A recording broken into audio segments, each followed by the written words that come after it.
क्या आप जानते हैं कि अमेज़न जंगल को धरती का फेफड़ा कहा जाता है? यह अकेला जंगल पूरी दुनिया की 20% ऑक्सीजन पैदा करता है।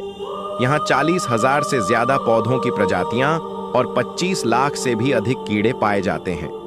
अमेज़न नदी 6,400 किलोमीटर लंबी है और इसमें ऐसे जीव रहते हैं जिनके बारे में सोचकर ही डर लग जाता है। जगुआर, एनाकोंडा, पिरान्हा मछली और हार्पी ईगल इस जंगल के सबसे खतरनाक शिकारी हैं। यही वजह है कि अमेज़न जंगल को रहस्यों और खतरों से भरी एक अनोखी दुनिया कहा जाता है। ऐसे ही और रहस्यमय वीडियो देखने के लिए हमारे चैनल को सब्सक्राइब जरूर